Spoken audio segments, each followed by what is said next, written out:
Hello friends, welcome to examination hub. तो कैसे हैं आप सभी? मस्त होंगे खुदा यहाँ पे। और जैसा आप सब जानते हैं कि हम कंटिन्यू प्रिपरेशन कर रहे हैं स्पेशल सीटेट जुलाई एग्ज़ाम 2025 की। और फ्रेंड्स, टुडे सेशन है CDP previous year questions paper 1 और 2 दोनों ही एग्ज़ाम्स के लिए बेस्ट सेशन है।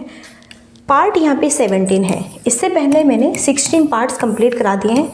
प्लेलिस्ट बनी है, सो चेकआउट करके आप वॉच कर सकते हैं। बाय शिवानी सिंह मेरे द्वारा ही कंटिन्यू सेशन कराया जा रहा है। ओके, आप सबके लिए गुड न्यूज़ है।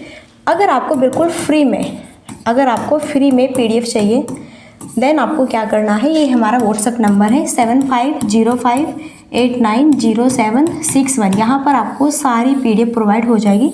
आप मुझे मैसेज कर सकते हैं, मैं आपको ग्रुप में ऐड कर दूँगी। देन ओके, अगर आपको प्रैक्टिस करनी है तो देखो, हम फोर्स नहीं करेंगे, आपके ऊपर डिपेंड करते हैं। हम ये नहीं कहेंगे कि भैया ज्वाइन करो, ये करो, नो, ठीक है, आपके ऊपर डिपेंड है। आपकी अगर खुद की लगन है तो भाई कर सकते हैं, अदरवाइज हम फोर्स नहीं करेंगे। तो चलिए फिर टाइम वेस्ट नहीं करेंगे, अब हम बढ़ते हैं सीधे अपने जो है क्वेश्चंस की ओर। और फ्रेंड्स, जैसा आप सब जानते हैं, स्क्रीन पे जो हमारे एमसीक्यू रहते हैं हिंदी और इंग्लिश दोनों लैंग्वेज में रहते हैं।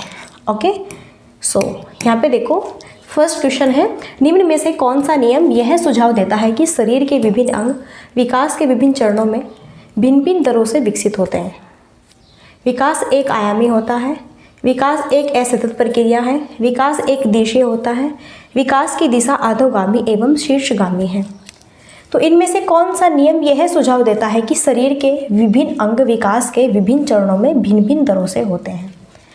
तो फ्रेंड्स, मैंने यहाँ पे थ्योरी क्लासेस भी चलाई हुई है, जिसमें मैं आपको स्पेशली विकास है क्या, उसके आयाम, लक्षण, बाल विकास के सिद्धांत, सारी चीज़ें मैं क्लियर कर रही हूँ। देन मैंने सारी चीज़ें आपको यहाँ पे कंपलसरी बताई हुई भी सिंपली भाषा में।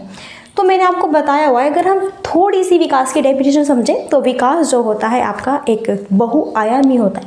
एक आयाम में थोड़ा है ना, एक आयाम नहीं होते, इसके बहुत आयाम होते हैं। जैसे कि इसमें विकास में संज्ञानात्मक विकास है, शारीरिक विकास है, और आपका जो है राजनीतिक विकास है, संस्कृति विकास है, और यहाँ पे आपका नैतिक विकास है।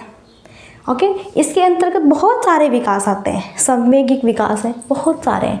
विकास एक असतत प्रक्रिया नहीं, बल्कि विकास क्या है, एक सतत प्रक्रिया है। और विकास का जो क्षेत्र है वो क्या है, व्यापक है, फैला हुआ है। इस पॉइंट्स को भी ध्यान रखें। विकास एक दिशा में नहीं होता, विकास बहुदिशा में होता है। एक दिशा में ये थोड़ा है कि बस अगर आप शेषावस्था में तो आप पूरी उम्र शेषावस्था में रहेंगे, नो, बहुत दिशा में। यानी कि पहले आप शेषावस्था में जाएंगे, बाल्यावस्था में जाएंगे, किशोर अवस्था में जाएंगे, प्रौढ़ अवस्था में जाएंगे, वृद्धावस्था में जब बूढ़े होंगे ऐसे लाठी लेके जो है ऐसे करेंगे। तो इसलिए विकास एक दिशा में नहीं होता, विकास की बहुत सारी दिशाएं होती है। विकास की दिशा अधोगामी एवं शीर्षगामी है। इसलिए यहाँ पे हमारा इस क्वेश्चन के अकॉर्डिंग 4 ऑप्शन राइट है। विकास क्या होता है, बहुआयामी होता है। विकास एक सतत प्रक्रिया होती है। विकास एक दिशा नहीं, बहुदिशीय होता है। इन पॉइंट्स को आप ध्यान रखें। सो यहाँ पे राइट आंसर होगा कि विकास की दिशा देखो, अधोगामी और शीर्षगामी क्या होता है। हमने यहाँ पे विकास के सिद्धांत को 2 भागों में डिवाइड किया हुआ है, एक अधोगामी, एक शीर्षगामी। शीर्षगामी का मीन्स होता है कि विकास सिर से पैर की ओर होता है। यानी कि सिर से पैर की ओर वो क्या होगा, जब आप पहले कंट्रोल अपने सिर पे, गर्दन पे, और जो है यहाँ पे बाजू पे, धीरे धीरे पेट, जो है यहाँ पे लेग्स, फिर सबसे लास्ट में आपके पैर, ठीक है, इस तरह से होता है। अधोगामी यहाँ पे यानी कि पहले बालक का विकास केंद्र से बाहर की ओर होगा। पहले रीढ़ की हड्डी रेडी होगी भैया, तभी तो कमर बनेगी आपकी। क्लियर है? जब रीढ़ की हड्डी ही अंदर से रेडी रही होगी तो क्या कमर की त्वचा पहले बन जाएगी? नो। इसलिए 4 ऑप्शन यहाँ पे राइट है। और एक पॉइंट और याद रखें, विकास जो होता है उसकी डेफिनेशन ये है, विकास गर्भधारण से स्टार्ट होकर मृत्यु तक चलता है। ये मत करना कि विकास शेष अवस्था से स्टार्ट होता है मृत्यु तक, नो। विकास जब से स्टार्ट हो जाता है, जब बालक माँ के फर्स्ट टाइम गर्भ में ठहरता है, तब से ही बालक का विकास स्टार्ट हो जाता है। इसलिए 4 option is the right answer. बिल्कुल एक अच्छे वे में एंड आपको सही से क्लियर हो गया होगा, सिंपली भाषा में मैंने एक्सप्लेन किया।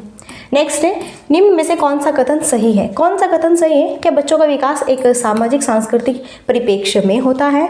क्या बचपन में है अवधि है जिसे 10 भिन्न भिन्न अवस्थाओं में हम बांट सकते हैं, या फिर बच्चों की सोच सामाजिक अंतःक्रिया से प्रभावित ही नहीं होती? क्या बात है, क्या बच्चों का विकास केवल अनुवांशिक स्तर पर ही डिपेंड करता है? सो देन यहाँ पे हमें बिल्कुल जो करेक्ट हमारा कथन है वह हमें चूज करना है। देन अगर हम यहाँ पे बात करें कि बच्चों का विकास, क्या बच्चों का जो डेवलपमेंट होता है केवल और केवल वह उनकी हेरिडिटी पर ही डिपेंड करता है? No no no no no, मैंने आपको बहुत अच्छे से डेफिनेशन समझाई हुई है। बच्चों का विकास केवल और केवल हेरिडिटी पर नहीं, बट हेरिडिटी और इन्वायरमेंट दोनों पर डिपेंड होता है, आनुवांशिकता और यहाँ पे पर्यावरण। मानो एक माता पिता है जो कि अच्छे टीचर हैं, उनकी रुचि टीचर में है, उनकी जो संतान पैदा होती है, मान के चलो उसमें भी चांसेस टीचर बनने के होते हैं, उसे भी लगाव होता है टीचर्स की तरफ ही, तो वो तो हो गया अनुवांशिकता की लगाव है। लेकिन जब तक हम उसे वो चीज़ें प्रोवाइड नहीं कराएंगे, अच्छे स्कूल्स में भेजेंगे नहीं, पढ़ाएंगे नहीं और ट्यूशन व्यूशन नहीं लगाएंगे, अच्छा जो है उसे हम पर्यावरण नहीं प्रोवाइड कराएंगे, तो बताओ क्या खाक बन जाएगा वो टीचर? No no no. तो इसलिए अनुवांशिकता और पर्यावरण दोनों का मेल होता है। केवल शब्द है ना, इसे रॉन्ग करो। क्या सामाजिक अंतःक्रिया से प्रभावित नहीं होता? अरे भैया, सामाजिक अंतःक्रिया से तो प्रभावित होता है बच्चों का विकास, कह रहे हैं नहीं होता? क्या बात है। अच्छा, जो बच्चों का बचपन होता है, जैसे शेषावस्था, बाल्यावस्था, चाइल्डहुड, क्या हम इसे 10 भिन्न यहाँ पे अवस्थाओं में डिवाइड करते हैं? भाई सिर्फ और सिर्फ हमने 4-5 तो अवस्थाएं पढ़ी है, शेषावस्था या फिर पूर्व बाल्यावस्था, मध्य बाल्यावस्था और किशोर अवस्था, प्रौढ़ वृद्धावस्था, बस है। आप कह रहे हैं कि बचपन को ही 10 अवस्थाओं में बांट दो? नो, ये नहीं है। बच्चों का विकास एक सामाजिक सांस्कृतिक परिप्रेक्ष्य में होता है, सही बात है। देखो, बच्चा है अपने समाज में रहता है, अपने समाज के आसपास के लोगों के साथ में बातचीत करता है। भैया जिससे बातचीत कर रहा है ना, कि आप क्या करते हैं, क्या खाते हैं, क्या पीते हैं, क्या आप पहनते हैं, क्या आप जो है कहाँ पे आप पढ़ते हैं, किस क्लास में, सारी चीज़ें हमारी ये जो है रहती है नॉर्मली, जो कि हम आपस में बातचीत करते हैं। इसलिए फर्स्ट ऑप्शन हमारा राइट है। Next, the process by which are genetic, यहाँ पे ये भी बहुत ही बेहतरीन क्वेश्चन है कि अनुवांशिक विन्यास के पूर्व निर्धारित रूप से प्रकट होने की प्रक्रिया क्या कहलाएगी? अनुकूलन है, अधिगम है, सामाजिकरण ही, परिपक्वता है? क्या बात है। अनुवांशिक यानी कि हेरिडिटी, अनुवांशिक विन्यास से, देखो अनुवांशिक हेरिडिटी विन्यास के पूर्व निर्धारित रूप से प्रकट होने की प्रक्रिया क्या कहलाएगी? यहाँ पे ये कहलाएगी आपकी परिपक्वता। मानो एक बालक है, देखो अनुवांशिक विन्यास के जब बालक का, ध्यान से, जब बालक का जन्म होता है, बालक का जैसे जन्म हुआ, बालक 1 दिन का, 2 दिन का, 3 दिन का, 10 दिन का बालक, मानो 1 मंथ का है, तो 1 मंथ का बालक क्या करेगा? हल्का फुल्का अपने हाथों पैरों को थोड़ा हल्का फुल्का हिलाना स्टार्ट करेगा। 3 मंथ का होगा तो क्या करेगा? धीरे धीरे बैठने की कोशिश करेगा, धीरे धीरे जो है यहाँ पे आपका ऐसे कमर लगा के या फिर हल्का फुल्का इस तरह से, और 6 मंथ का बालक अच्छे से बैठना स्टार्ट कर देगा। फिर 9 मंथ का, 1 साल का बालक धीरे धीरे घुटनों के बल पहले चलेगा, फिर पैरों से चलना स्टार्ट कर देगा और फिर बोलना स्टार्ट कर देगा। तो ये जो एक्टिविटीज़ में हो रही है, ये सारी एक्टिविटी जो यहाँ पे है, ये भैया क्या है? ये सब की सब एक्टिविटी बच्चे की किस पर? यहाँ पे उसकी मैच्योरिटी पर डिपेंड करती है, उसकी परिपक्वता।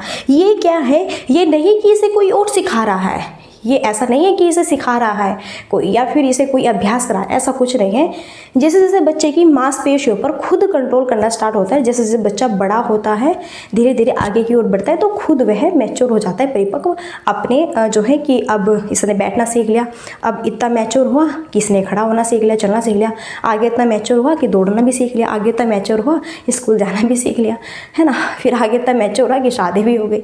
तो भैया ये सारी एक्टिविटीज़ आपकी क्या है? खुद होती है, और ये यहाँ पे होगी परिपक्वता। ये हेरिडिटी विन्यास के पूर्व निर्धारित रूप से यहाँ पे प्रकट होने वाली प्रक्रिया है कि खुद हमारा शरीर जब धीरे धीरे धीरे दिन बढ़ते जाते हैं, आगे जाते हैं, तो हम क्या होते हैं? खुद बेखुद यहाँ पे, जैसे कि हम अभी बालक का जन्म हुआ 1 दिन का, 2 दिन का, तो आगे आगे धीरे धीरे से दिन बढ़ते जाते आगे, 1 साल का, 2 साल का, 3, देखो कितना बड़ा हो जाता है फिर आगे चल के। तो यही मैच्योरिटी है। क्लियर है? आगे देखो नेक्स्ट भैया, स्क्रीन पर 4 क्वेश्चन है और बेस्ट क्वेश्चन है। सामाजिकरण का प्राथमिक और सामाजिकरण द्वितीय कारक क्या है? ये भी लड्डू क्वेश्चन है एंड यहाँ पे सिंपल सा क्वेश्चन है। तो भैया सामाजिकरण का पहले प्राथमिक कारक भाई क्या है? फैमिली है। और क्या है? देखो विद्यालय नहीं, मीडिया नहीं, मीडिया। इसलिए हम अगर इस क्वेश्चन को ऑप्शन वाइज भी यहाँ पे करें तो भी राइट होने हैं। सामाजिकरण का प्राथमिक क्रम से बताना है। पहले प्राथमिक पूछा है तो फैमिली है, और सेकंड पूछा है तो विद्यालय। सेकंड में विद्यालय, मीडिया, और यहाँ पे आपके ये आते हैं। ओके, लेकिन स्टार्टिंग में क्या आता है? परिवार और पास पड़ोस आपका ये रहते हैं। आप मुझे बताओ बालक का जैसा जन्म होता है तो परिवार थोड़ा है उसकी देखभाल, विद्यालय थोड़ा है उसकी देखभाल करेगा, मीडिया वाले थोड़ा ही आओ आओ आओ हम तुम्हारा पालन पोषण करेंगे चलो ठीक है, ये ऐसा थोड़ा होता है। अरे भैया जिसका बच्चा है उसके पेरेंट्स खुद या फिर उसकी फैमिली वाले दादी दादू है ना, वही तो करते हैं उसकी सभी केयर, और स्पेशली मम्मा उसकी और उसके जो है फादर है वही तो करते हैं, देख रहे रातों को बच्चा कितना परेशान करता है तो कौन देखता है, फादर देखते हैं, उसकी मम्मा देखती है। बताओ क्या पड़ोसी वाले देखते हैं, क्या मीडिया आके देखती है, क्या यहाँ पे आपका समाज आता है, क्या आपका विद्यालय आता है, ऐसा थोड़े होता है। तो इसलिए प्राथमिक कौन है, प्राथमिक है परिवार। परिवार में ही बच्चा बैठना उठना लिखना बोलना सीखना ये सारी चीज़ें सभी अपने परिवार से सीखता है। फिर जैसे ही उसका एडमिशन हो जाते हैं विद्यालय में वह जाता है, फिर वहाँ पर वह समूह में रहना, दोस्तों के साथ रहना, ये सारी अंतः क्रिया करना धीरे धीरे वह सीख जाता है। लड़ाई झगड़ा किसको अच्छा कहना है किसको बुरा कहना है उसे फिर धीरे धीरे यह समझ आ जाती है। तो इसलिए यहाँ पे ये राइट आंसर ऑप्शन फर्स्ट है। बेसिक क्वेश्चन था, लेकिन जो कुछ ऐसे स्टूडेंट्स हैं फर्स्ट टाइम सीटेट दे रहे हैं तो उन्हें प्रॉपरली सारी चीज़ें यहाँ पे क्लियर करनी ही होगी। नेक्स्ट 5 क्वेश्चन, कोहलबर्ग के अनुसार 7-8 वर्षीय बच्चों में नैतिक निर्णय लेने का आधार क्या होता है? सामाजिक व्यवस्था बनाए रखना, दंड और आज्ञा पालन है, सामाजिक अनुबंधन बनाए रखना, सार्वभौमिक नैतिक सिद्धांत है। क्या बात है, तो बहुत ही फेमस से यहाँ पे मनोवैज्ञानिक हमारे बीच में जाने माने हैं, और कौन है, कोहलबर्ग है। कोहलबर्ग ने कौन सा सिद्धांत दिया है भैया, नैतिक विकास का सिद्धांत दिया है। ये बातें भी क्लियर है। 3 इनके स्तर हैं और 6 इनके उपचरण हैं। अब 3 जो स्तर है, पहला इनका है यहाँ पे पूर्व परंपरागत स्तर, पूर्व परंपरागत स्तर भैया। जो सेकंड है इनका वो है परंपरागत स्तर, कौन सा है, परंपरागत है। थर्ड है भैया इनका उत्तर परंपरागत स्तर, तो इसके भी 2 यहाँ पे उपचरण है, इसके भी 2 उपचरण है, इसके भी 2 उपचरण है। इसलिए टोटल मिला के कितने हुए 6। 3 इसके चरण है और 6 उपचरण है, ये याद रखना है। सिद्धांत देते हैं नैतिक विकास का सिद्धांत। कह रहे हैं कि 7 से 8 साल का बच्चा नैतिक निर्णय लेने का आधार क्या समझता है। तो इस टाइम पे सामाजिक अनुबंधन बनाए रखना तो उतना परिपक्व भी नहीं हुआ कि बच्चा सामाजिक अनुबंधन बनाए रखने में परिपक्व मैच्योर है। अभी सार्वभौमिक नैतिक सिद्धांत ये तो तब आता है जब बालक पूरा मैच्योर हो जाता है, किशोर अवस्था के जो है हेर फेर में होता है। सामाजिक व्यवस्था नो बल्कि क्या है, दंड और आज्ञा पालन। देखो कह रहे हैं कि 7 से 8 वर्ष का बच्चा नैतिक निर्णय लेने का आधार क्या करता है।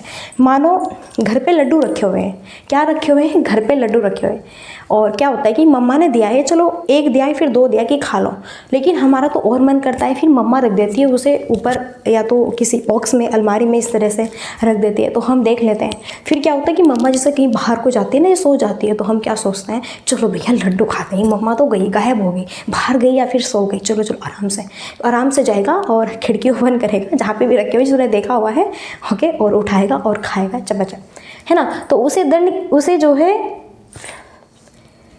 ध्यान से, ठीक है, वो खाएगा। फिर क्या हुआ भाई, मानो कि उसकी मम्मा ने किन के रखे थे लड्डू, या फिर उन्हें पता था, फिर देखते हैं कि इसमें थोड़े कम से हैं, इसमें तो क्या हुआ। फिर पूछेगी मम्मा कि बेटा आपने खाए, बताओ, तो बच्चा क्या बोलेगा, झूठ बोलेगा वहाँ पे, नहीं मैंने नहीं खाई। क्यों, क्योंकि उसे पता है कि कहीं मम्मा मुझे दंड न दें, कहीं मम्मा मुझे आज्ञा पालन, मैंने उनकी आज्ञा का पालन नहीं किया, क्योंकि मम्मा ने बोला था मैंने दे दिए हैं लड्डू, इतने खाना है और फिर बाद में खाएंगे, है ना। होता है ऐसे भाई, हम भी करते थे जब छोटे होते थे, है ना, बाद में जब हमें अच्छा लगता था हम तो ऐसे ही करते थे, आप लोग भी करते होंगे, ठीक है। तो यहाँ पे हम किससे भयभीत हैं, हम अपनी मम्मा से, उसके दंड से हम भयभीत हो रहे हैं। तो यही होता है दंड और आज्ञा पालन, यानी कि 7 से 8 वर्ष का बच्चा नैतिक निर्णय लेने में क्या यहाँ पे किस पर डिपेंडेंट होता है, तो ये चीज़ उसके अंदर यहाँ पे रहती है। इसलिए सेकंड ऑप्शन कि वो कुछ भी कार्य करेगा तो उसे किसी ना किसी चीज़ का दंड या भय भी रहेगा। ओके, नेक्स्ट, अपनी कक्षा के लिए मूल्यांकन पद्धति तय करने से पहले एक शिक्षक को किन बातों पर विचार करना चाहिए। देखो, अपनी कक्षा के लिए मूल्यांकन पद्धति तय करने के लिए एक टीचर को किन बातों पर ध्यान रखना चाहिए, मेरे अलावा इन परिणामों का उपयोग कौन करेगा, विशिष्ट छात्रों के दिगम वक्र का पता लगाने का सर्वोत्तम तरीका क्या है, कौन सा तरीका अध्यापिका को स्वयं के शिक्षा छात्र पर चिंतन में मदद करेगा, कौन सी विधि छात्रों को उच्चतम अंक पाने में मदद करेगी। नीचे ऑप्शन है, चूज करना है बेस्ट ऑप्शन क्या है। देखो, एक क्लास है और इस क्लास में मूल्यांकन पद्धति तय करने से पहले एक टीचर्स का है ना, किन किन बातों पर सबसे ज़्यादा सजेशन होना चाहिए। सो ये बातें भी यहाँ पे, क्योंकि देखो भाई, अगर एक टीचर है, मानो हिंदी का टीचर है, तो वह आज क्या पढ़ेगा क्या नहीं पढ़ेगा, पहले वह खुद से पढ़ेगा, खुद से सोचेगा और देखेगा कि हाँ क्या पढ़ाना है, कितना पढ़ाना है बच्चों को, उनके लेवल से, है ना। ये सारी चीज़ें वो डिपेंडेड करेगा अपनी माइंड में। तो फिर कहना ये चाह रहा है कि मेरे अलावा इन परिणामों का उपयोग कौन करेगा। ये भी सही बात है। अब अगर देखो एक टीचर है और उसका पीरियड्स हिंदी का है, तो और टीचर्स हिंदी वाले नहीं हैं, तो भैया हिंदी पर डिपेंड वही टीचर्स होगा। कह रहे हैं कि मेरे अलावा इन परिणामों का उपयोग और कौन करेगा, मुझे तो देखना है ये हिंदी का पीरियड्स। सो सही पॉइंट्स है कि भाई हिंदी का सारा सब कुछ यहाँ पे प्रोसेस मेरे ही अकॉर्डिंग है, सो मुझे ही हैंडल करना है। विशिष्ट छात्रों के दिगम मकर का पता लगाने का सर्वोत्तम तरीका क्या है। देखो क्लासेस में बहुत सारे स्टूडेंट्स होते हैं जिसमें कि कुछ हमारे प्रतिभाशाली विशिष्ट भी होते हैं, तो उनका भी हम कैसे पता लगाएंगे, उनके वक्र का, उनके माइंड का, उनके IQ लेवल का। तो हमें उन्हें उसी तरह से हैंडल करना है। अगर हम उन्हें हल्के फुल्के यूँ ही कुछ समझा देंगे, समझ देंगे, तो उसमें बोरिंग होगा उन्हें हम कुछ हार्ड लेवल का, उसी लेवल का देंगे जिसमें मैं सही से कर पाए। कौन सा तरीका एक टीचर को स्वयं की शिक्षा शास्त्र पर चिंतन में मदद करेगा।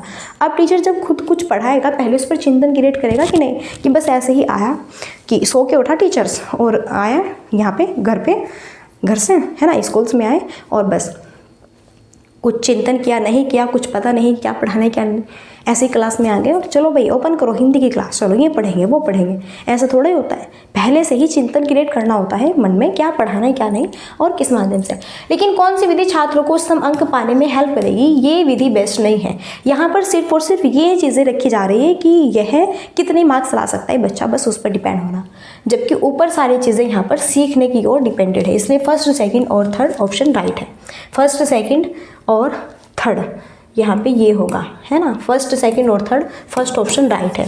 फर्स्ट, सेकंड और थर्ड यहाँ पे एक और, ठीक है, इस तरह से ये मिस्टेक्स का इस तरह से होना चाहिए। ओके भैया, इसलिए फर्स्ट ऑप्शन राइट है। ये जो यहाँ पे इधर सेकंड है ना, ऐसे थर्ड कर लेना। नेक्स्ट देखो, समावेशी शिक्षा से अभिप्राय है। देखो समावेशी शिक्षा से क्या अभिप्राय है। समावेशी शिक्षा, उसकी डेफिनेशन बाय द वे आप सबको पता है, मैं बताते भी हूँ क्या होता है। समावेशी शिक्षा वह होता है, समावेश का मतलब होता है जिसमें कि सभी बच्चों का समावेश होता है, सभी बच्चों को इक्वल रूप से शिक्षा प्रोवाइड करानी होती है, चाहे वह बालक गरीब वर्ग का है, पिछड़ा हुआ है, या फिर वंचित है, या फिर यहाँ पे विकलांग है, दृष्टिबाधित है, श्रवण बाधित है, या फिर कोई रिच फैमिली का है, अंबानी का है, या फिर किसी और का है भैया, है ना।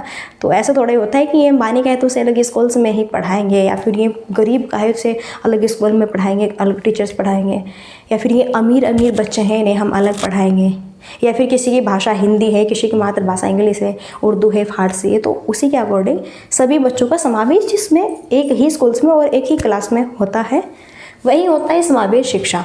क्लियर है, डेफिनेशन सिंपल। ओके, चलो अब देखते हैं क्या होगा। तो आर्थिक रूप से कमजोर वर्ग का आरक्षण केवल सरकारी विद्यालयों में ही उपलब्ध करवाए। यहाँ पे कह रहे हैं कि जो गरीब बच्चे हैं, जो गरीब है, पुअर बालक है, जो आपके आर्थिक रूप से कमज़ोर वर्ग के हैं, उनका भैया एडमिशन केवल और केवल आप सरकारी स्कूल में कराओ। क्या बात है, वैसे भी केवल वर्ष लग गया तो ये रॉन्ग हुआ। बताओ, क्या उनकी इच्छा नहीं है पढ़ने की, क्या उन्हें अधिकार नहीं है एजुकेशन प्राप्त करने का, क्या उन्हें आगे बढ़ने का अधिकार नहीं है, वो गरीब है, तो रॉन्ग है, ये चीज़ें गलत है। दिव्यांग छात्रों को सिर्फ विशेष विद्यालयों में ही शिक्षा। देखो जो दिव्यांग है, मानो दृष्टि बाधित, श्रवण बाधित है, सुन नहीं सकता, देख नहीं सकता, चल नहीं सकता, उन्हें आप सिर्फ और सिर्फ विशेष विद्यालयों में ही शिक्षा, उनके लिए अलग ही विद्यालय बनाने चाहिए। क्या वो सामान्य बच्चों के साथ में नहीं पढ़ सकता? क्यों नहीं पढ़ सकता? ये भी गलत है। सरकारी विद्यालयों में केवल अंग्रेजी भाषा ही पढ़ाई जाए। कह रहे हैं जो सरकारी विद्यालय तो केवल उसमें अंग्रेजी भाषा, नो नो नो भाई। देखो जब आपका जो विद्यालय है, सब बच्चे अलग अलग क्षेत्र से, अलग अलग वर्ग के होते हैं, सबकी मातृभाषा अलग अलग होती है, किसी की हिंदी है, इंग्लिश है, एजेटिक इस माध्यम से होती है। तो आपको सबकी भाषाओं का क्या करना है, सम्मान करना है सभी बच्चों की।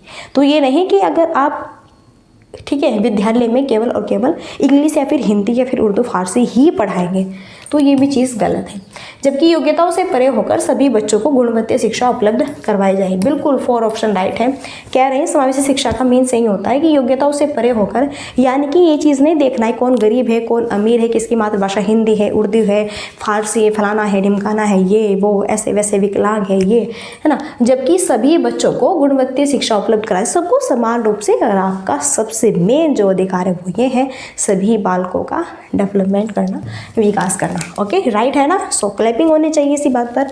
आगे बढ़े, नेक्स्ट देखो स्क्रीन पर क्वेश्चन है कथन और यहाँ पे रीजंस वाला, अभिकथन और कारण वाला क्वेश्चन है। चलो अभिकथन क्या कहता है कि पढ़ाते समय एक टीचर को पठन सामग्री को दर्शाने के लिए विभिन्न तरीके अपनाने चाहिए। शिक्षक को अधिगमकर्ताओं की विविध आवश्यकताओं हेतु अपने शिक्षा शास्त्र को उनके अनुकूल बनाना चाहिए। सही विकल्प चुनें। कथन कहता है पढ़ाते समय एक टीचर्स को पाठ्य सामग्री को दर्शाने के विभिन्न तरीके। देखो यहाँ पे टीचर्स क्या कह रहे हैं कि भाई जब पढ़ाना है तो पढ़ाते वक्त आपको भिन्न भिन्न तरीके अपनाने चाहिए। अब देखो अगर मैं आपको पढ़ा रही हूँ तो कुछ यहाँ पे ऐसे स्टूडेंट्स हैं जो कि सुन के ज़्यादा बेहतर समझते हैं, जैसे मैं बोल रही हूँ समझा रही हूँ, है ना, एग्जाम्पल से, तो वो अच्छे समझते हैं। कुछ बच्चे जब मैं लिखूंगी लिख के समझाऊंगी वो तब बच्चे समझते हैं। यानी कि कुछ बच्चे दृश्य सामग्री का यूज़ करते हैं, कुछ श्रव्य सामग्री का यूज़ करते हैं, कुछ खुद सुन के सीखते हैं, कुछ खुद स्वयं अपने हाथों से करके सीखते हैं। तो जब अलग अलग एक्टिविटीज़ होती है तो इसी माध्यम से टीचर्स को अलग अलग एक्टिविटी के थ्रू ही पढ़ाना चाहिए। तो ये पॉइंट सही है। कह रहे हैं पढ़ाते समय टीचर्स को पाठ्य सामग्री को दर्शाने में भिन्न भिन्न तरह की तरीके अपनाने चाहिए। तो करेक्ट ऑप्शन है, बिल्कुल राइट, कोई रॉन्ग नहीं निकाल सकता। कारण है शिक्षक को अधिगमकर्ताओं की विविध आवश्यकताओं हेतु तो अपने शिक्षा शास्त्र को उनके अनुकूल, यस बिल्कुल ये भी राइट है। हमारी क्लास में व्यक्तिगत भिन्नता रहती है, बहुत सारे स्टूडेंट्स हैं, IQ लेवल सबका अलग अलग है, डिफरेंट है, सबकी क्षमता अलग होती है, सोचने की समझने की सबका नज़रिया अलग अलग होता है। तो हमें उन्हीं के माध्यम से उनकी क्षमताओं के अनुसार ही उन्हें शिक्षा प्रोवाइड करानी चाहिए। तो बच्चे अधिक रुचि लेंगे, काफ़ी बेहतर सीखेंगे। अब हमें और ऑप्शन चूज ही नहीं करना जब हमारा यहाँ पे ऑप्शन ए और ऑप्शन आर, यानी कि ए और आर दोनों राइट है और यहाँ पे आर ए की सही व्याख्या करता है। इसलिए बी ऑप्शन से बेस्ट कोई ऑप्शन हो ही नहीं सकता, और ऑप्शन पे हम क्यों टाइम वेस्ट करें, है ना। चलो आगे बढ़ते हैं। स्क्रीन पर आगे नेक्स्ट क्वेश्चन है। एक बच्ची लिखाई में निरंतर कठिनाई का सामना करती है, उसे अक्षर बनाने और शब्दों के बीच अंतराल करने में यहाँ पे चुनौती महसूस होती है। यह लक्षण किस अधिगम विकार की ओर इशारा करता है। पाठ वैकल्य गणन है, आलेख वैकल्य ध्यान एवं अति सक्रियता विकार है। देखो सिंपल सा क्वेश्चन में दिया हुआ है कि लिखाई में निरंतर कठिनाई हो रही है। अगर होता कि पढ़ने में निरंतर कठिनाई हो रही है तो यहाँ पे होता भैया क्या, हमारा पठन विकार यानी कि डिसलेक्सिया। लेकिन लिखने में जब हम कठिनाई फील करते हैं, ओके, मानो यहाँ पे लिखा हुआ है ऐसे, स्कूल ऐसे लिखा जाता है और बच्चे क्या कर रहा है, स्कूल को ऐसे लिख दे रहा है ना। देखो इधर इसने यहाँ पे ऐसे, इधर तो बड़ाओं की मात्रा इधर छोटाओं की बना दी। यहाँ पे लिखा हुआ है बिल्ली और बच्चा बिल्ली को क्या लिखा, बच्चे ने बिल्ली को लिखा बिल्ली, है ना, या फिर बिला, इस तरह से, यानी कि बड़ा ला कर दिया दोनों, है ना, इस माध्यम से कि लिखा कुछ और होता है और बच्चा उसे लिखता कुछ और है। तो इस तरह से, और अक्षर बनाने और शब्दों के बीच में अंतराल ही नहीं समझ पाता। या फिर ऐसे कि लिखना है ऐसे कि स्कूल जाना है, कहाँ पे, स्कूल, तो स्कूल जाना दोनों एक साथ लिख दिया स्कूल जाना, तो ये भी गलत है। स्कूल अलग लिखना था और जाना थोड़ा यहाँ पे स्पेस दे के लिखना था ना। तो जब बच्चा ये भी नहीं जानता कि स्पेस भी देना होता है कि नहीं होता है, कि दोनों शब्द अलग अलग है, इस माध्यम से वह चीज़ यहाँ पे क्या होगी, डिसलेक्सिया, डिस्ग्राफिया, डिसलेक्सिया नहीं डिस्ग्राफिया। और डिस्ग्राफिया को हम हिंदी में आलेख वैकल्य भी कहते हैं और इसे हम यहाँ पे क्या कहते हैं, लेखन वैकल्य भी। ओके, यानी कि लिखने में त्रुटि है तो आलेख वैकल्य होगा। पाठ वैकल्य होता है जब पढ़ने में त्रुटि है कि लिखा कुछ और है पढ़ कुछ और रहा है। गणन वैकल्य होती है जब हम निरंतर मैथ्स के सम्स में त्रुटि करते हैं। और ध्यान एवं अति सक्रियता विकार वह होता है जब हम कहीं पर भी ध्यान फोकस क्रिएट नहीं कर पाते हैं। सिंपल है, समझ आया। सही आंसर ऑप्शन सी है। ठीक है, चलो नेक्स्ट 10 क्वेश्चन है। विद्यार्थियों में व्यक्तिगत विभिन्नताओं को पूरा करने के लिए एक टीचर्स को मानकीकृत पद्धतियों और आकलन के तरीकों का उपयोग करना चाहिए। शिक्षा शास्त्रीय उपागम और मूल्यांकन के विविध साधनों का उपयोग करना चाहिए। रटंत आधारित अधिगम को निर्धारित करने के लिए एक रूप शिक्षा शास्त्र इस्तेमाल करना और योगात्मक आकलन पर बल देना चाहिए। पेपर पेंसिल आधारित परीक्षणों की संख्या में वृद्धि करना और पुनः स्मरण पर बल देना चाहिए। तो यहाँ पे देखो क्वेश्चन क्या कह रहा है। क्वेश्चन कहता है जो विद्यार्थियों में व्यक्तिगत विभिन्नताओं को पूरा करने के लिए टीचर्स को क्या करना चाहिए। भाई एक स्कूल से एक क्लास है तो उसमें व्यक्ति भिन्नता तो देखने को मिलती है ना। बहुत सारे बालक होते हैं, सबके हैं पेरेंट्स भी अलग होते हैं, सब बालक दिखने में भी अलग होते हैं, सबकी रुचि क्षमता सारी चीज़ें डिफरेंट होती है। सोचने की क्षमता, उनका व्यवहार, सारी चीज़ें उनसे सबकी अलग अलग होती है, डिफरेंट होती है। ओके, तो इस तरीके से क्या हम, वैसे भी पता है मानकीकृत शब्द रॉन्ग है, क्या हम रटंत आधारित शिक्षा प्रणाली को फोकस करेंगे, वो भी एक ही रूप शिक्षा शास्त्र का? No no no. क्या पेपर पेंसिल परीक्षणों की संख्या बढ़ाएंगे कि बस लिखित पेपर कराते रहो, पेपर पेंसिल बस लिखित कराते रहो, सीख लेगा और क्या, बाढ़ में जाए, बोल के सीखे नहीं सीखे, पढ़ के सीखे नहीं सीखे, है ना, इस तरह से। तो राइट आंसर क्या होगा? सेकंड। क्यों? क्योंकि शिक्षा शास्त्रीय उपागमों और मूल्यांकन के विविध साधनों का उपयोग करना चाहिए। ठीक है, तो यहाँ पे हमारा बी ऑप्शन क्या है? राइट है। यानी कि एक क्लास में व्यक्तिगत विभिन्नता देखने को मिलती है ना। तो जब हम जो भी कुछ पढ़ाते हैं उनके मूल्यांकन के विविध तरीके और अलग अलग साधनों का यूज़ कराना चाहिए। अब जैसे एक क्लास में 3 बच्चे हैं, मानो मैं एग्जाम्पल, बहुत सारे बच्चे हैं 30 से 35, लेकिन यहाँ पे देखो कुछ बच्चे कैसे आपके दृश्य रूप से चित्रों के माध्यम से सीखते हैं, कुछ श्रवण, है ना, इस तरह से सीखते हैं, कुछ स्वयं करके सीखते हैं चीज़ों को, है ना, कुछ खुद खोजबीन करके, कुछ बच्चे खुद लिख करके सीखते हैं। तो सब डिफरेंट होते हैं, इसलिए राइट आंसर ऑप्शन बी होगा यहाँ पे। ठीक है, चलिए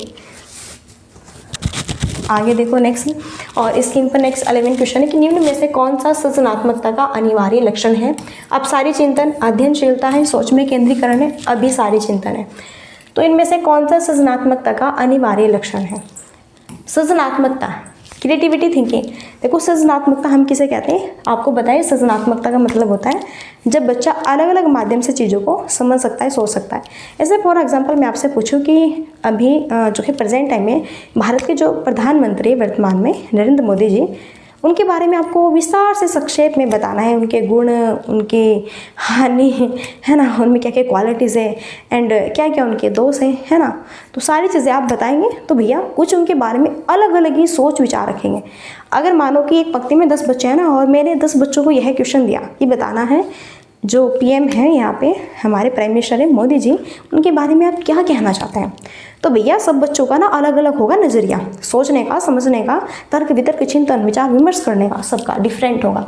तो वही होता है आपका क्या? अपसारी चिंतन, जिसमें जैसे मैंने पूछा तो बच्चों के आंसर ना अलग अलग डायरेक्शन में होंगे। देखो प्राइम मिनिस्टर, इसके बारे में आपको विस्तार से समझाना है, इनके बारे में बताइए सोच के। तो राइट आंसर यहाँ पे क्या होगा? Option first.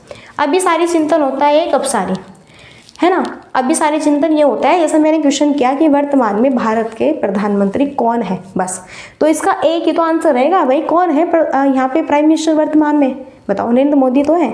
यहाँ पे आप इसका आंसर और कुछ तो नहीं दे सकते कि नहीं नरेंद्र मोदी नहीं है, यहाँ पे द्रौपदी मुर्मू है, फलाना है, ढिमकाना है, ये है, वो है, नरेंद्र तय, ऐसे वैसे, है ना, नहीं ना। तो जहाँ पे सिर्फ और सिर्फ उसका एक फोकस, एक ही आंसर होता है कि फिक्स है, इसका आंसर ये है। जैसे भारत की राजधानी क्या है? नई दिल्ली है, फिक्स है। आप कोलकाता नहीं कह सकते, मुंबई नहीं कह सकते हैं, लखनऊ नहीं, सॉरी, ठीक है, लखनऊ नहीं कह सकते। भारत की राजधानी पूछा है तो नई दिल्ली है कि नहीं, इसलिए यहाँ पे एक ही आंसर, जहाँ पे सिर्फ और सिर्फ एक ही आंसर होता है वह हमारा अभिसारी चिंतन। अपसारी चिंतन होता है जब हम अलग अलग डायरेक्शन में अलग अलग बेस से समझते हैं। ओके, नेक्स्ट, समकालीन विचारधाराओं के अनुसार बाल विकास की प्रक्रिया क्या है? देन बेहतरीन क्वेश्चन है एकदम मस्त वाला। समकालीन विचारधाराओं के अकॉर्डिंग बाल विकास की प्रक्रिया सभी बच्चों के लिए एक समान है और सभी बच्चे एक निश्चित आयु तक आते आते विशिष्ट निर्धारित लक्ष्य अवश्य प्राप्त कर लेते हैं। बहुआयामी है क्योंकि बच्चे विभिन्न प्रकार के संदर्भों में पलते बढ़ते हैं। का पूर्वानुमान बिल्कुल नहीं लगाया जा सकता, यद्यपि विकास सभी के लिए एक दिशात्मक होता है, सिर्फ माता पिता से प्राप्त अनुवांशिक गुणों द्वारा ही निर्धारित होता है। समकालीन विचारधाराओं के अनुसार बाल विकास की विकास वही मैंने आपको बाल विकास की थ्योरी करा रही हूँ, और 3 जो मैंने यहाँ पे आपको क्लासेस कराई है, 3 जो चैप्टर कराए हैं उसमें 3 क्लासेस में 3 चैप्टर्स में मैंने सिर्फ और सिर्फ अब तक बाल विकास के बारे में पढ़ाया है आपको। तो ध्यान से अगर कंसेप्ट समझोगे तो ही सारे आंसर क्लियर होंगे। तो साथ ही साथ में थ्योरी क्लास भी लगाई हुई है, उनको भी ध्यान से देखते रहो। तो बाल विकास की डेफिनेशन है, क्या मैंने आपको ये बताया कि बाल विकास, बच्चों का जो विकास होता है सिर्फ और सिर्फ अनुवांशिकता पर ही डिपेंड होता है? नो नो नो, बच्चों का विकास सिर्फ और सिर्फ अनुवांशिकता पर ही डिपेंड नहीं होता, बल्कि पर्यावरण का भी इसमें बहुत रोल होता है। ठीक है, दोनों का रोल होता है। फिर है, क्या हम इसका पूर्वानुमान बिल्कुल नहीं लगा सकते? क्यों नहीं लगा सकते? मैंने आपको बताया था ना कि विकास का हम पूर्वानुमान लगा सकते हैं, उसकी भविष्यवाणी कर सकते हैं कि कोई यहाँ पे बालक है, उसका जन्म होता है और वह, कुछ बालक ऐसे होते हैं कि 9 मंथ में ही भैया अच्छे से चलना सीख लेते हैं, खुद अपनी बॉडी पर कंट्रोल से बना लेते हैं। और एक बच्चा है कि 1.5 साल का हो गया तब भी अपनी बॉडी पर सही से कंट्रोल नहीं बना पा रहा है। तो हम उन दोनों बच्चों को फिर यह कह सकते हैं, और कुछ बच्चे इतने परिपक्व, उतने मैच्योर होते हैं ना स्टार्टिंग से ही कि उन्हें कुछ भी बोलो तुरंत सीख जाते हैं। और कुछ ऐसे होते हैं कि बैठे तो बैठे ही हैं, लेटे तो लेटे ही हैं, कुछ इस तरह के होते हैं। तो हम उनका अनुमान लगा सकते हैं कि हाँ, ये बालक जरूर अपने भविष्य में कुछ ना कुछ करेगा, ये बढ़िया रहेगा ये आगे जाके। इस तरह से हम भविष्यवाणी कर सकते हैं कि नहीं? ये कह रहे हैं कि बिल्कुल नहीं लगा सकते, गलत है। या फिर कह रहे हैं कि एक समान शिक्षा शास्त्र होना चाहिए सभी बच्चों के लिए और एक निश्चित आयु तक आते आते विशिष्ट लक्ष्य अवश्य प्राप्त कर लेते हैं। ऐसा कुछ नहीं है, ये भी रॉन्ग है। एक समान होते हैं कि सभी बालक? बताओ, क्या जो क्वालिटी मेरे में क्या वो आप में भी है? जो आप में है क्या वो मेरे अंदर है? क्या जो आपके अंदर है वो आपके भाई में भी है? जो आपके भाई में आपकी बहन में भी, आपकी दोस्त में भी? नो, सब अलग अलग है। सही आंसर ऑप्शन सेकंड, बहुआयामी है। बाल विकास बहुआयामी, बहुत आयामी में होता है क्योंकि बच्चे विभिन्न प्रकार के संदर्भों में पलते बढ़ते हैं, है ना। देखो, कोई बालक गांव में रहता है, जो बालक गांव में रहता है, गांव की भाषा, रहन सहन वही यूज़ करता है, वही बोलता है। जो सिटी का होता है, शहर में रहता है, वो सिटी जैसी भाषा यूज़ करता है और देन उसी तरह पलता बढ़ता है। जो विदेश में रहता है वो उसी तरह पलता बढ़ता है। तो सबका अलग अलग नज़रिया होता है, इसलिए सेकेंड ऑप्शन राइट है। ओके, चलो फाइनली क्लियर, आपको समझ आ गया होगा। नेक्स्ट, रुचि को 3 पेंसिलें दिखाई जाती है। वह देखती है कि पेंसिल क्या है, पेंसिल ख से बड़ी है और पेंसिल ख पेंसिल ग से बड़ी है। जब रुचि यह निष्कर्ष निकालती है कि क ग से बड़ी है तो वह जीन पियाजे के संज्ञानात्मक विकास की विशेषता को दर्शाती है। क्रमबद्धता है, सकर्मक अनुमान है, संरक्षण है, परिकल्पना आधारित निगमनात्मक तर्क है। रुचि यहाँ पे एक लड़की है, उसे 3 पेंसिल दी गई है भैया। 3 क्या है उसके पास में? पेंसिल है। एक यहाँ पे कै पेंसिल, देखो कै पेंसिल है, कै पेंसिल ख से बड़ी। जो कै पेंसिल है ना ये वाली, इस ख से क्या है, ख से क्या है, ये बड़ी है। फिर यहाँ पे पेंसिल ख पेंसिल ग से बड़ी है। ख जो पेंसिल है ये वाली, ये ग से बड़ी है ना, ये वाली ग से, यानी कि सबसे छोटी ग है, फिर ये बड़ी है, सबसे बड़ी क। सबसे बड़ी पेंसिल क है, ये क्या है आपकी सबसे बड़ी है, और ये भैया इससे बड़ी है, और ये क्या है इनमें छोटी है, ग वाली सबसे बड़ी है, फिर ये इससे छोटी है, फिर ये सबसे छोटी है। समझे? इस तरह जब रुचि ये निष्कर्ष निकालते कि कै ग से बड़ी है, कि जो कै पेंसिल है ना ये ग से क्या है, बड़ी है, तो यह जीन पियाजे के संज्ञानात्मक विकास की किस विशेषता को दर्शा रही है। तो बात हो गई है ना जीन पियाजे की, जाने माने साहब जी आए गए देखो क्वेश्चन में, है ना। चलो तो देखो, कै पेंसिल ख से बड़ी है, ख पेंसिल ग से, ग सबसे छोटी है। जब बच्चे यह अनुमान लगाता है कि इनमें सबसे बड़ी पेंसिल, कि हाँ कै पेंसिल ग से भी बड़ी है, कै पेंसिल ग से बड़ी है, तो यह बच्चा होगा सकर्मक अनुमान। इसने अनुमान लगा लिया। जब बालक अनुमान लगा लेता है कि हाँ यह चीज़ ऐसे नहीं ऐसे है, और मानो बालक को 3 एप्पल दिए, क्या दिए, 3 एप्पल। तो एप्पल का जो साइज़ है, एक तो काफ़ी बड़ा, बढ़िया इतना बड़ा है, एक छोटा सा है, एक बिल्कुल छोटा सा है। जब हम बालक से पूछेंगे कि बताओ आपके पास में 3 सेब है, इन 3 सेब में कौन सा सबसे बड़ा है, तो बालक कहेगा मम्मा ये बहुत अच्छा है, ये बड़ा है, देखो ये है बड़ा सबसे, ये छोटा है, ये इससे छोटा है। तो इस तरह जब हम अनुमान लगाते हैं उसे हम क्या कहेंगे, जीन पियाजे से कहते हैं सकर्मक अनुमान। इसलिए सेकेंड ऑप्शन राइट है। आई होप क्लियर है। सो यहाँ पे बस 13 क्वेश्चन ही रखते हैं हम, क्योंकि अगर ज़्यादा MCQ रखते हैं तो फिर वीडियोस काफ़ी लॉन्ग बनते हैं, फिर आप ऊब जाते हैं, है ना। पता चला आप वीडियो देखते देखते सो गए यहाँ पे। तो लास्ट क्वेरी यही रहती है, like and share and subscribe की। सो भाई जाते जाते 2 बात यहाँ पे बिल्कुल अवश्य कहूँगी, वो ये है कि अगर मैंने वीडियो में कोई भी आपको गलत पॉइंट्स बताए, फिर कुछ भी गलत यहाँ पे लैंग्वेज यूज़ की हो, तो बिल्कुल मैं सम्मानपूर्वक सिर झुका के आप सबसे माफ़ी चाहती हूँ, क्योंकि आप आने वाले इन फ्यूचर सभी भाविक शिक्षक हैं। ओके, तो चलिए फ्रेंड्स, अब यहीं पे हम मिलते हैं नेक्स्ट सेशन में, और तब तक के लिए so thanks for watching, keep study and bye bye, take care, जय हिंद, जय भारत, नमस्कार।